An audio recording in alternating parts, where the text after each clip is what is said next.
మాజీ మంత్రి హరీష్ రావు మీడియాతో మాట్లాడుతున్నారు. లైవ్ లో చూద్దాం. చేసుకునేటువంటి పండగ ఈ సంక్రాంతి పండగ. కానీ ఇలా సంక్రాంతి వేళ కూడా అన్నదాతల్ని ఆందోళనలో పెట్టిన ప్రభుత్వం కాంగ్రెస్ ప్రభుత్వం. రైతు రుణమాఫీ నుంచి యూరియా దాకా ఇవాళ రైతులను ఇబ్బందుల పాలు చేస్తుంది. ఇవాళ సగానికి సగం మంది రైతులకు రుణమాఫీ కాలేదు. ఏనాడు బీఆర్ఎస్ పాలనలో ఎరువులకు ఇబ్బందే లేదు. ఇవాళ వానలో చలిలో ఉదయాన్నే 3 గంటలకు యూరియా సంచుల కోసం రైతులు లైన్లో నిలబడాల్సిన పరిస్థితి. యాపులు మ్యాపులు కార్డుల పేరిట ఈ ప్రభుత్వం రైతుల ఉసురు పోసుకుంటా ఉన్నది. ఇలా సంక్రాంతి పండుగకు రైతు బంధు డబ్బులు పడతాయో అని ఆశగా ఎదురు చూసిన రైతులకు నిరాశే కాంగ్రెస్ ప్రభుత్వం మిగిల్చింది. కరోనా ఉన్న కేసీఆర్ గారు సంక్రాంతి పండుగ పూట రైతు బంధు అందించి రైతు బాంధవుడుగా కేసీఆర్ గారు నిలిచారు.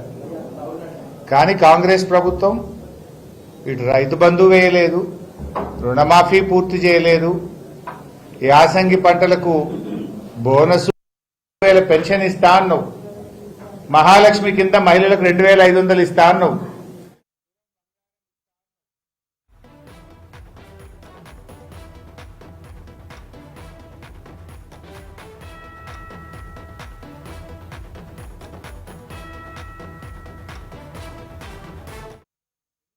మీడియా అంటే చాలా కోపం ఉంది. ఆ మధ్య ఒకసారి మాట్లాడుతూ ఏమన్నాడు, జర్నలిస్టులను చూస్తే వల్ల చెంపలని వలగొట్ట బుద్ధి అవుతుంది అని ఓపెన్ గా పబ్లిక్ మీటింగ్ లో మాట్లాడారు. వల్ల చెంపలు వలగొట్టాలనిపించిందట ఆయనకు. ఆయన అంత కసి ఉన్నది మీడియా మీద. అది నేను చెప్తలేను, రేవంత్ రెడ్డి గారే పబ్లిక్ మీటింగ్ లో చెప్పిన మాట గుర్తు చేస్తున్నా. ఇవాళ ఆయన కడుపులో ఉన్న ఆక్రోశాన్ని ఇలా అక్రమంగా అర్ధరాత్రి పూట జర్నలిస్టులను అరెస్ట్ చేస్తూ వికృత ఆనందం పొందుతా ఉన్నాడు రేవంత్ రెడ్డి గారు. ఇలా మీడియా అనేది చాలా ముఖ్యం. మీడియా ప్రశ్నించడం మానేస్తే అధికారంలో ఉన్న వాళ్ళు బరి తెగిస్తారు, ప్రజలకు మోసపోతారు, ప్రజలకు గొంతుక లేకుండా పోతుంది. ఇది ప్రజాస్వామ్యానికి ఎంత మాత్రం మంచిది కాదు. ఇదే కాంగ్రెస్ ప్రభుత్వం, ఇదే రేవంత్ రెడ్డి గారు ఆ రోజు ఏమన్నారు, ప్రజాపాలన అంటే మేము ఒక 7వ గ్యారంటీ ఇస్తున్నాం, 7వ గ్యారంటీగా స్వేచ్ఛనిస్తున్నాం, 7వ గ్యారంటీగా ప్రశ్నించే హక్కును ప్రజలకు కల్పిస్తున్నాం అని ఆ రోజు గప్పాలు కొట్టారు. మరి ఇలా అధికారంలోకి వచ్చిన మరుక్షణం నుంచే నియంతృత్వంగా వ్యవహరిస్తున్నారు, ఎమర్జెన్సీని తలపించే విధంగా వ్యవహరిస్తా ఉన్నారు. నిన్న అర్ధరాత్రి పూట జర్నలిస్టులను అరెస్ట్ చేయాల్సిన అవసరం ఏమొచ్చింది? ఆ జర్నలిస్టులు ఏమైనా తీవ్రవాదులా, టెర్రరిస్టులా, సంఘ విద్రోహ శక్తుల,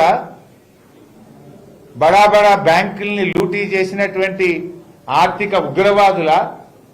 ఎందుకు అంత అర్ధరాత్రి పూట అరెస్ట్ చేసినావు?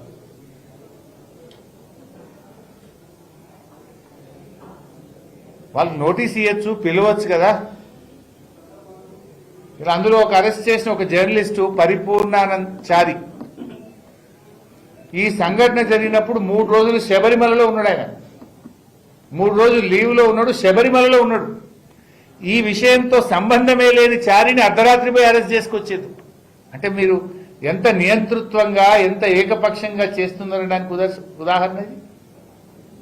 వీళ్ళ మీద ఎస్సీ ఎస్టీ కేసు పెడదామని ఆలోచన చేసిండ్రు. అరెస్టు చేసిన జర్నలిస్టులో సుధీర్ ఒక దళిత బిడ్డ.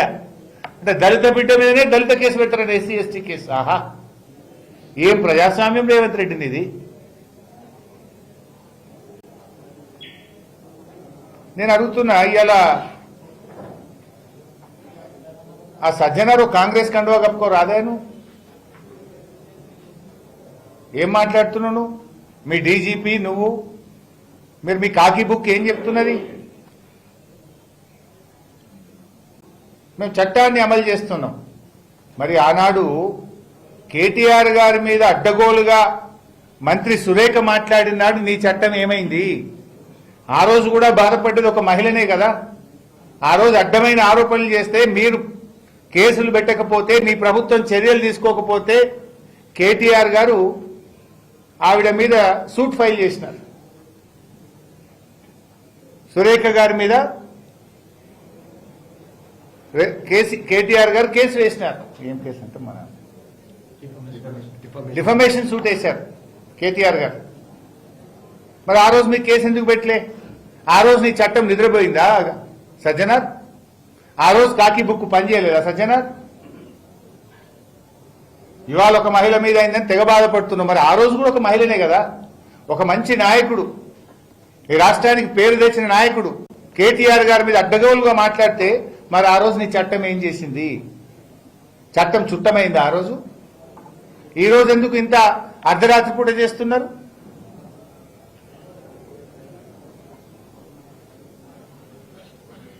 మరొక మంత్రి, ఆయన కుమారుడు, ఆయన కంపెనీ అర్ధరాత్రి పూట పోయి హైదరాబాద్ లో బౌన్సర్లను పెట్టి భూములు కబ్జా చేసిండ్రు. మరి ఆ రోజు నుంచి ఈ రోజు వరకు ఆ మంత్రి గారి కుమారుణ్ణి గాని, ఆ మంత్రి గారి కంపెనీ రాఘవ కన్స్ట్రక్షన్ లో ఒక్కరిని కూడా ఎందుకు అరెస్ట్